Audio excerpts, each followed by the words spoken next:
Hola, ¿cómo están? Dios les bendiga. Les saluda su hermano y servidor en Cristo, Rodolfo Bustos, pastor de la Iglesia Bautista El Renuevo. Así es que es un gusto el volvernos a ver una vez más. Y estamos estudiando en esta ocasión los miércoles la persona y obra de nuestro Señor Jesucristo. Así es que como cada miércoles le invito para que tenga su Biblia a la mano, su cuaderno de notas y un bolígrafo para tomar los apuntes que vamos a compartir el día de hoy. Así es que oramos y damos comienzo. Gracias, Padre Celestial, te damos en esta noche por la bendición de la vida y la salud que tú nos das y la oportunidad de disponer de este tiempo para profundizar en tu palabra, para seguirte conociendo, para seguir, Señor, amándote y guardando tu palabra. Rogamos la dirección de tu Espíritu y nuestro Señor Jesucristo, que te conozcamos y podamos cada vez amarte más y servirte como tú lo mereces. Bendícenos en esta noche, en el nombre de Jesús te lo pedimos, Padre Santo. Amén.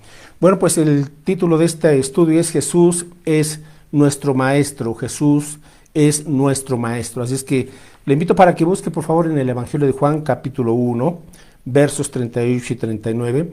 Y obviamente hemos visto a nuestro Señor Jesucristo como Dios, el Verbo encarnado, Dios hecho hombre, Dios que tomó forma en un cuerpo humano y habitó entre nosotros. Y ahora lo hemos visto, bueno, la semana pasada lo estuvimos estudiando como nuestro Salvador. Y hoy vamos a ver esta otra característica de Jesús como nuestro Maestro. Y en Juan capítulo 1, en el verso 38, dice aquí de los discípulos que estaban conociendo apenas a Jesús, dice en el verso 38, y volviéndose Jesús y viendo que le seguían, les dijo, ¿qué buscáis? Ellos le dijeron, Rabí, que traducido es maestro. ¿Dónde moras? Les dijo, venid y ved. Fueron y vieron dónde moraba y se quedaron con él aquel día porque era como la hora 10:00. Entonces ellos le nombraron aquí como Rabí, y la palabra Rabí es una palabra aramea que significa maestro. Entonces a Jesús se le conocía y él se distinguió como un maestro, como un rabino. En Juan, en el capítulo 3, en el versículo 2, vemos que se acerca a él un líder principal de los judíos llamado Nicodemo, y se dirige a Jesús de esta manera. En el verso 2, Nicodemo dice, vino a Jesús de noche y le dijo, Rabí, sabemos que has venido de Dios como maestro, porque nadie puede hacer estas señales que tú haces si no está Dios con él. Entonces Nicodemo le reconoce como rabí, como maestro, pero como maestro de Dios, ¿verdad? Entonces esto es muy importante porque vino obviamente el Señor Jesucristo a ser nuestro Señor y Salvador, pero él también, mientras estuvo aquí durante su ministerio de 3 años y medio, él pues estuvo desarrollándose, desempeñándose como maestro, y él juntó un grupo de discípulos, de 12 discípulos, a quienes preparó, a quienes les enseñó, y ellos lo estuvieron acompañando día y noche, lo estuvieron ayudando a promover el reino de Dios y se comprometieron a vivir como Él vive. Así es que estuvo formando, estuvo enseñando, equipando, capacitando, y en esa labor como maestro, después de esos 3 años y medio, pues dejó a estos discípulos como sus representantes. Vamos a buscar también en Lucas capítulo 6, por favor. Lucas capítulo 6, el verso 40.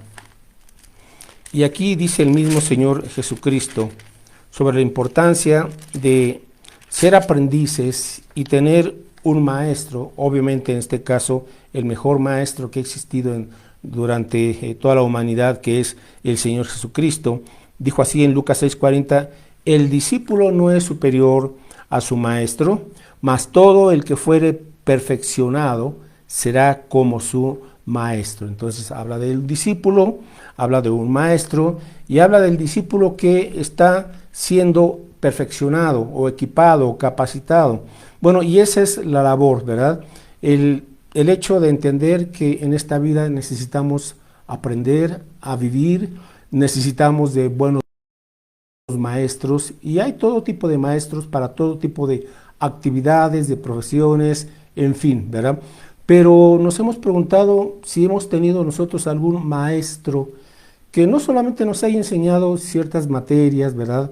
O nos haya enseñado cierta profesión, cierto trabajo, etcétera, sino si hemos tenido o hemos tomado a alguien como un maestro de la vida, alguien que nos enseñe cómo vivir, cómo tomar decisiones, ser sabios, ¿verdad? Para vivir como debe de ser. Y pues obviamente nuestros primeros maestros son los padres, ¿verdad? Pero a veces en su mejor intención pues han hecho cosas buenas definitivamente, pero ha habido otras en las que no han sabido ellos enseñarnos cómo vivir, ¿no? De tal manera que hay carencias en nuestra enseñanza, en nuestra vida, lo cual se refleja en nuestro carácter, en nuestra forma de pensar, en fin.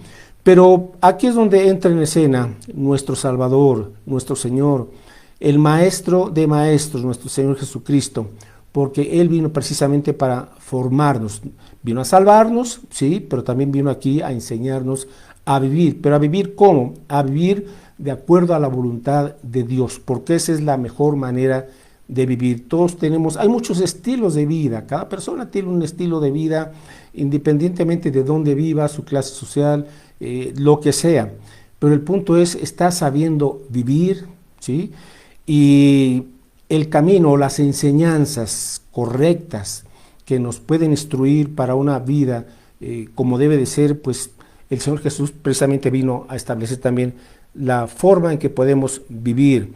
Y Él nos enseñó a ser sus discípulos, a ser sus seguidores, sus aprendices, y a través de sus enseñanzas Jesús comienza a formar los verdaderos y auténticos y eternos valores, ¿verdad? No valores que van cambiando, sino que nos va dando convicciones para tener una vida integral, ¿verdad? Que se adecue a los principios de la voluntad de Dios. Y Él lo dijo, que conoceréis la verdad y la verdad os hará libres, lo cual nos da a entender que muchas veces el hombre no es auténticamente libre, tiene situaciones, tiene hábitos, malos hábitos, pasiones, en fin, que le esclavizan. Entonces, cuando conocemos la verdad que Jesús vino a enseñar, esa verdad que nos da esa verdadera libertad para saber vivir. Entonces, vamos a ver solamente brevemente algunos aspectos, porque la enseñanza de Jesús es tan vasta, tan rica, tan profunda, que no nos bastaría una vida para entender y poder comprender las riquezas de sus enseñanzas, la bendición que hay detrás de cada una de sus palabras. Entonces vamos a abocarnos durante estos minutos que nos quedan a ver algunos aspectos de Jesús como maestro que Él nos enseñó, ¿verdad? Entonces, algo que estamos buscando todos los seres humanos se llama felicidad. Todo ser humano, sin duda alguna, busca ser feliz. El asunto es que pues cada quien entiende la felicidad a su manera, ¿verdad? Y muchas veces lo que para una persona puede ser, entre comillas, felicidad, pues viene a ser algo que le está perjudicando, el conformarse, convivir de una manera complaciente con situaciones negativas, con situaciones tóxicas, diríamos, que le están perjudicando a él o a otras personas. Pero la felicidad, así comenzó el Señor Jesús sus enseñanzas cuando inició su ministerio, en el que se conoce como el Sermón del Monte en Mateo capítulo 5, en el verso 1. Aquí Jesús se sienta y da sus enseñanzas principalmente para sus discípulos, para sus seguidores, y obviamente también había otras personas que estaban escuchando, pero aquí nos muestra Él para abrir sus enseñanzas, cómo ser verdaderamente felices. Y luego continúa con este sermón, con estas enseñanzas. Verso 1, viendo la multitud, subió al monte, ¿verdad? Jesús, y sentándose, vinieron a él sus discípulos, y abriendo su boca les enseñaba, diciendo, les enseñaba. Entonces aquí está parte de su ministerio, tan importante que fue la enseñanza. Se dedicó también a instruir para saber vivir como Él lo estableció. En el verso 3 dice, bienaventurados los pobres en espíritu, porque de ellos es el reino de los cielos. Bienaventurados los que lloran, porque ellos recibirán consolación. Bienaventurados los mansos, porque ellos recibirán la tierra por heredad. Bienaventurados los que tienen hambre y sed de justicia, porque ellos serán saciados. Bienaventurados los misericordiosos, porque ellos alcanzarán misericordia. Bienaventurados los de limpio corazón, porque ellos verán a Dios. Y así continúa lo que se conoce como las bienaventuranzas. Y bienaventurado significa una persona feliz o más que feliz. Y la felicidad a la que se refería Jesús se refiere a esa felicidad que tiene como características un gozo que proviene de Cristo, una paz interna y un contentamiento que no depende de las circunstancias externas. Muchas veces decimos, nos sentimos felices si las cosas van bien, si las cosas están marchando bien, si tenemos nuestras necesidades suplidas, etcétera, etcétera. Pero cuando vienen los conflictos, los problemas, las carencias, las necesidades, entonces nos volvemos infelices. ¿Por qué? Porque nuestra felicidad está dependiendo de factores externos. Pero lo que Jesús nos enseña es que la verdadera felicidad no depende de factores externos, sino depende de la presencia de Él gobernando, reinando en nuestras vidas, en nuestra mente, en nuestros corazones. Y lo que Él nos destaca aquí, por ejemplo, bienaventurados los pobres en espíritu, no está hablando de la pobreza material, está hablando de aquella persona que reconoce su pobreza espiritual, es decir, su primera y mayor necesidad del ser humano es la presencia de Dios. Y como hemos comentado en otras ocasiones, que el principal problema del ser humano es su pecado y que la principal necesidad de la gente es el perdón de Dios. Entonces, cuando uno reconoce su condición de pecador, sus pecados, cuando uno reconoce que lo más importante que necesita en esta vida es la presencia de Dios, ese es el pobre en espíritu, el que reconoce, Señor, no soy lo que debo ser delante de tus ojos, te necesito, y entonces rinde su vida a Cristo como Señor y Salvador. Así es que Jesús en estas bienaventuranzas nos enseña los requisitos de la verdadera felicidad. Y esto sería para otro estudio, para entrar en detalle y explicar cómo aplicar estas bienaventuranzas, pero así comienza. Si tú estás buscando ser una persona auténticamente feliz, pues la felicidad la vas a encontrar en esos requisitos que Jesús pone como las bienaventuranzas. Así es que Jesús enseñó estos requisitos de la verdadera felicidad. Bien, ¿qué más enseñó Jesús? Bueno, Jesús también en este Sermón del Monte enseñó otro asunto, por ejemplo, acerca de la importancia de aprender a vivir con fe en Dios, de tal manera que eso nos ayude a superar un problema que todos los humanos enfrentamos, que se llama ansiedad o se llama la angustia o preocupación, ¿verdad? Entonces, ¿por qué nos preocupamos? ¿Por qué nos angustiamos? Bueno, principalmente por las situaciones materiales. Esa es la verdad. Nos preocupa, nos inquieta, nos afanamos, ¿verdad?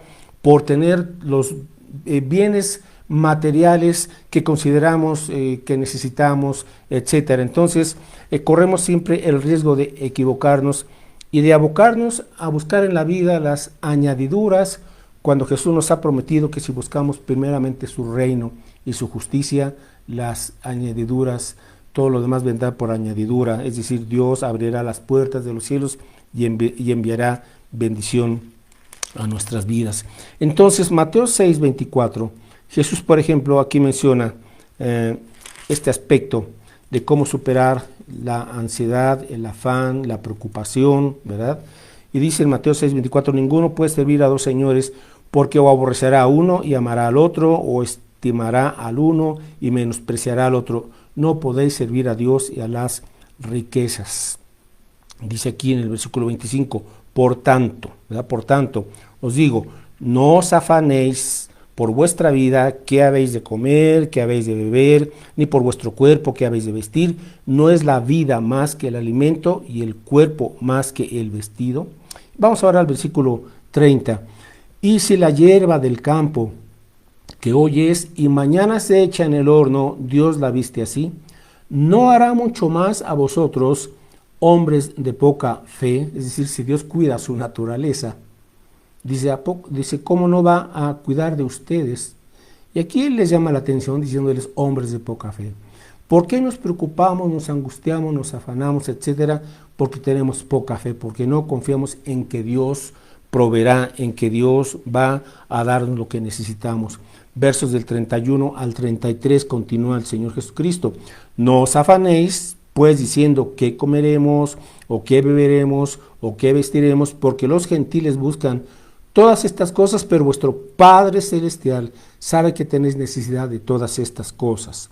Más buscad primeramente el reino de Dios y su justicia, y todas estas cosas os serán añadidas. Esta es la promesa del Señor. Así es que, en segundo lugar, el Señor Jesús nos enseña la manera de superar la ansiedad, la preocupación, el afán, y es aprendiendo a vivir con fe en Dios, confiando en Dios, dependiendo de Dios, de sus promesas, de su poder, porque Él ha prometido que si nosotros buscamos primeramente su voluntad en nuestras vidas, lo demás vendrá por añadidura. Entonces, qué preciosa enseñanza. Otra enseñanza más que nos dejó Jesús, por ejemplo, la importancia de saber orar, de aprender a orar. Mateo 6, seguimos ahí en el Evangelio de Mateo, capítulo 6, verso 6. Mateo 6, versos del 6. Mas tú cuando ores, entra en tu aposento y cerrada la puerta, ora a tu Padre que está en secreto. Y tu Padre que ve en lo secreto te recompensará en público. Aquí está la clave para obtener respuesta a nuestras peticiones. Dice, mas tú cuando ores, déjeme preguntarle, ¿ora usted? ¿Sabe usted orar? ¿Con qué frecuencia lo hace? Ahora, aquí Jesús nos dice, por un lado, que cuando ores, ¿verdad? Él está dando por sentido que vamos a orar, dice, entra en tu aposento, dice, y cerrada la puerta, ora a tu Padre que está en secreto, y tu Padre que ve en secreto te recompensará en público. ¿Cuánto tiempo dedica usted al día o a la semana para apartarse de todo y estar en lo secreto? Es decir, solamente platicando con Dios, aprendiendo y escuchando la palabra de Dios y exponiéndole usted al Señor su gratitud, dándole gracias, alabándolo y también pidiéndole por sus necesidades. Cuando ores, dice, cierra tu puerta. Lo que pasa es que a veces, ¿sabe? En esta sociedad ya hemos perdido este aspecto de estar en quietud delante de Dios. La gente no sabe estar quieta delante de Dios. Estamos ya con tantísimas ocupaciones y distractores que ahora con los aparatitos y la tecnología que tenemos, estamos siempre escuchando algo. Comerciales, noticias, comentarios, pláticas, música, mil cosas. Todo el tiempo ya estamos escuchando algo. Pero no tenemos la bendición de esta disciplina, de estar en secreto con Dios. No lo estamos cultivando. De ahí que tengamos tantas voces escuchando en nuestra mente, en nuestro cerebro, y entre esas voces, la voz de Satanás, ¿verdad? Que nos dicen muchísimas mentiras, obviamente, ¿verdad? Para que no aprendamos a estar en quietud de nuestro corazón y escuchar al Señor y orar. Y entonces Jesús dice, vosotros pues oraréis así. No dice rezar, no está hablando de repetir, ¿verdad? De un rezo, no, sino de la oración es platicar, es escuchar y platicar con Dios, es un diálogo. En el versículo 9 dice Mateo 6:9, vosotros pues oraréis así. Padre nuestro, ¿verdad? Que estás en los cielos, santificado sea tu nombre, venga tu reino, hágase tu voluntad, como en el cielo, así también en la tierra. Y observe que podemos dividir en dos grandes partes la oración, lo que se conoce como la oración modelo. Las primeras tres peticiones están dirigidas hacia el Padre. Señor, que tu nombre sea santificado, conocido, exaltado, adorado, etc. Luego que tu reino venga, ¿verdad? Que tu gobierno venga a nuestra vida, a la vida de la familia, de nuestra nación, etcétera, ¿verdad? Y que se haga tu voluntad, como en el cielo, así también en la tierra. Entonces, primero nos enfocamos en el Señor. Y la segunda parte nos enfocamos en nuestras peticiones. Dice en el verso 11, el pan nuestro de cada día. Entonces le pedimos al Señor, el pan nuestro implica aquí el alimento material, implica el vestido, el trabajo, la salud, las necesidades materiales, el pan nuestro de cada día. Luego, dánoslo hoy, verso 12, y perdónanos nuestras deudas, como también nosotros perdonamos a nuestros deudores. Es decir, la importancia de estar limpios delante de Dios, perdonando, pidiéndole perdón al Señor por nuestros pecados, por las ofensas que hemos hecho o dicho contra otras personas, le pedimos perdón y no guardamos rencor, dice, así como nosotros perdonamos a los que nos ofenden. Entonces, si aplicáramos tan solo esta oración, veríamos muchísima paz en los hogares, por ejemplo, muchísima paz en el ámbito laboral, etcétera. Bueno, y finalmente versículo 13, no nos metas en tentación, mas líbranos del mal, porque tuyo es el reino, el poder y la gloria por todos los siglos. Amén. Es decir, Señor, líbranos de las tentaciones, cuídanos del mal, a fin de que nuestras vidas estén siendo vidas que agradan al Señor. Así es que Jesús nos enseñó a través de lo que se conoce como la oración modelo, nos enseñó a orar. Entonces, esta es una buena práctica y necesaria. Es necesaria para nuestro crecimiento espiritual, para nuestra correcta relación con Dios. Bien, ¿qué más nos enseñó Jesús, entre otras cosas, en este Sermón del Monte? Mateo 7, versículo 15. Mire que Jesús nos dio aquí una enseñanza acerca de saber discernir. Fue como una advertencia acerca de los falsos maestros que en la vida van a aparecer, y ya están, ¿verdad?, por todas partes, y más en estos últimos tiempos en que se acerca la venida de Cristo, van a proliferar como nunca antes falsos maestros. Dice aquí nuestro Señor Jesucristo que en el verso 15, Mateo 7:15, guardaos, o sea, cuídense de los falsos profetas que vienen a vosotros con vestidos de ovejas, pero por dentro son lobos rapaces. Por sus frutos los conoceréis. Entonces, nos está aquí advirtiendo acerca de los falsos maestros. Tenemos que aprender a discernir, porque son lobos rapaces que vienen vestidos como ovejas.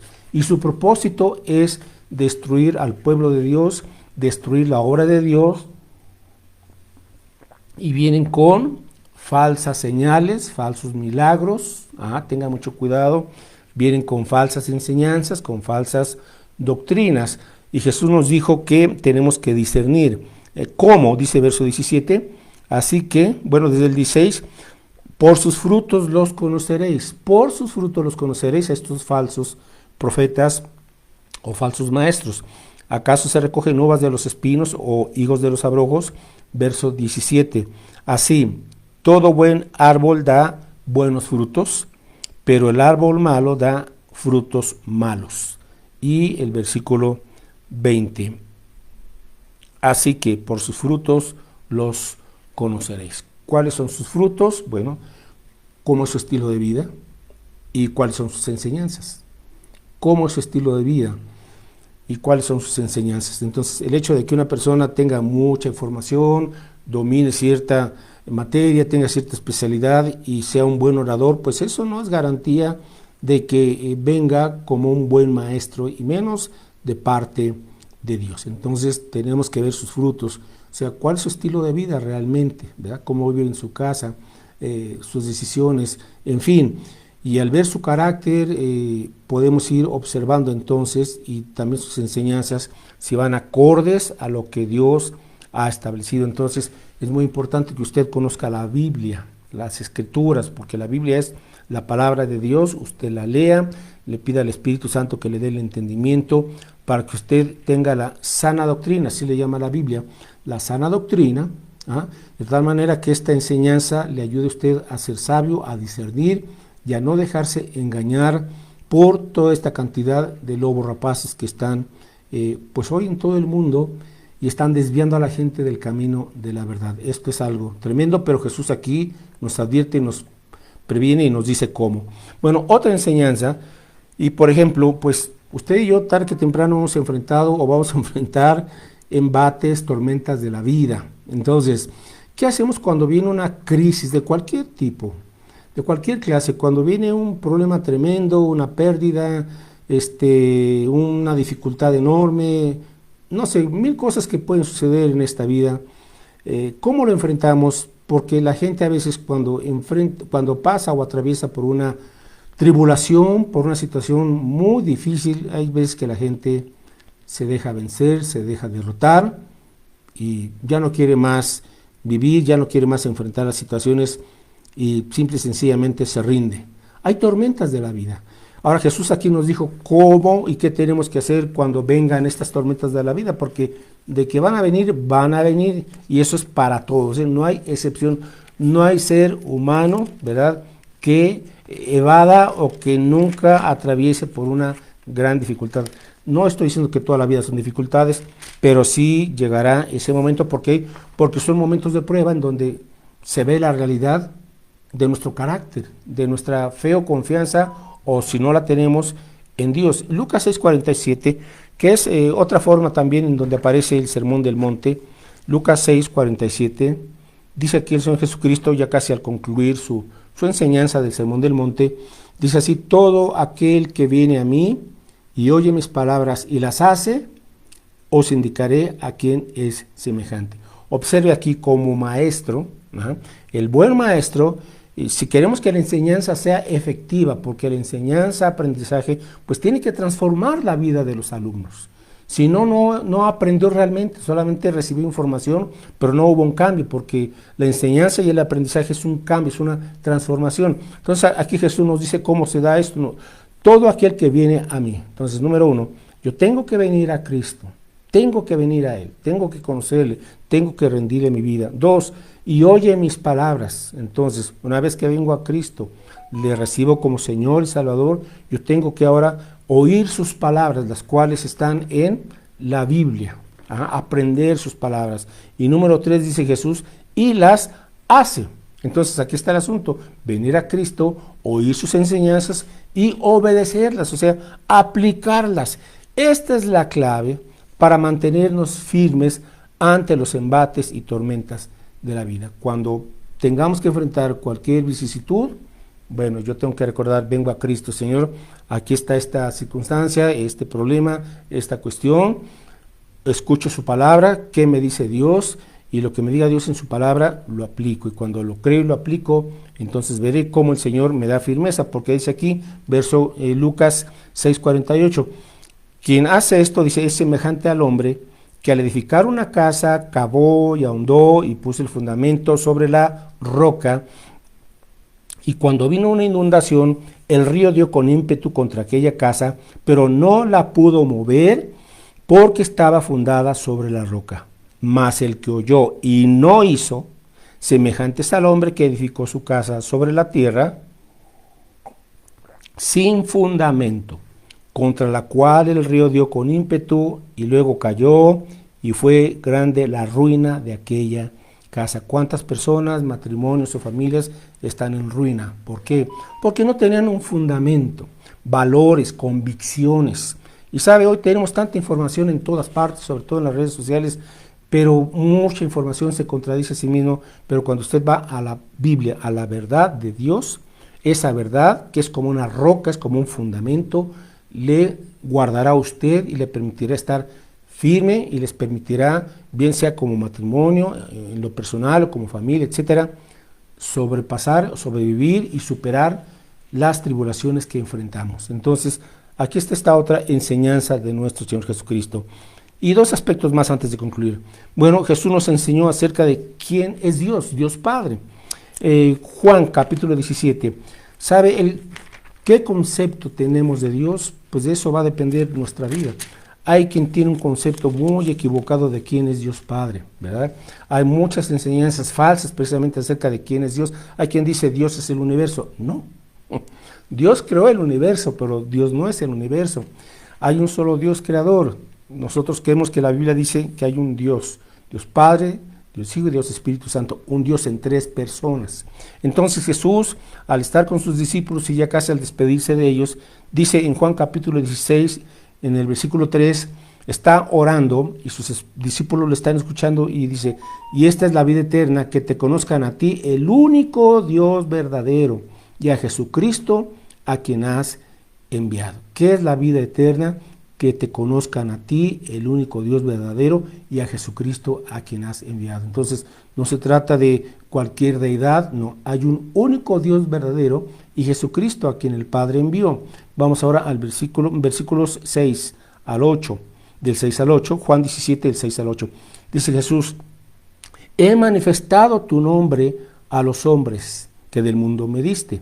Tuyos eran y me los diste y han guardado tu palabra. Entonces observamos que Jesús manifestó, es decir, les enseñó el nombre de Dios, sus atributos, su naturaleza, etcétera. Verso 7, ahora han conocido que todas las cosas que me has dado proceden de ti. Verso 8, porque las palabras que me diste les he dado y ellos las recibieron y han conocido verdaderamente que salí de ti y han creído que tú me enviaste. Entonces, ¿quién es el único Dios verdadero? Pues es Jehová, es el Dios que nos marca la Biblia. Entonces, qué importante es, otra vez regresamos a lo mismo, la importancia de leer, de estudiar las Escrituras para conocer a este Dios verdadero. Bueno, y finalmente para concluir este estudio, nada más este estudio, no estoy diciendo de todas las enseñanzas de Jesús.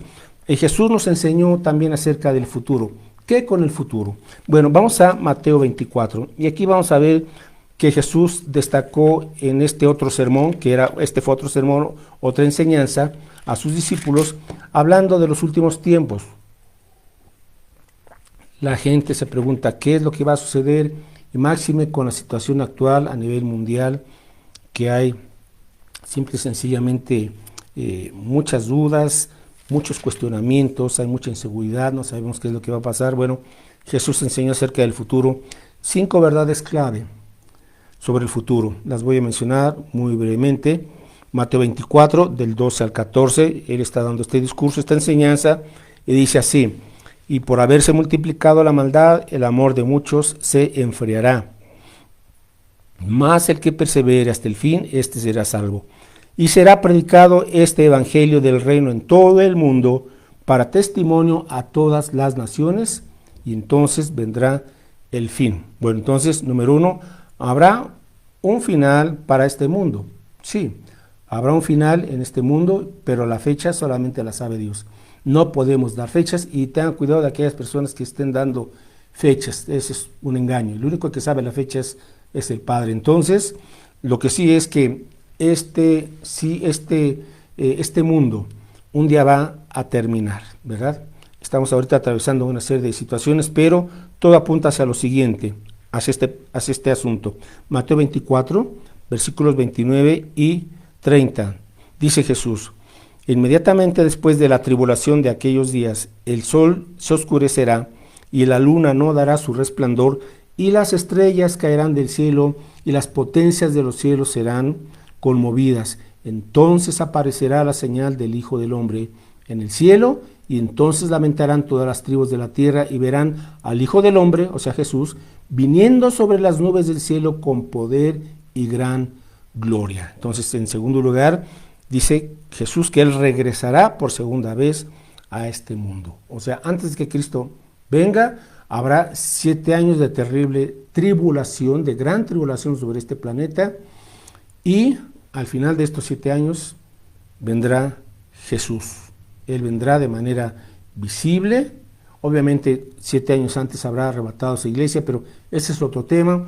Pero ahorita hablemos ya de su venida, de su manifestación gloriosa, en donde Él vendrá a este mundo para reinar 1000 años desde Jerusalén, en todo el planeta.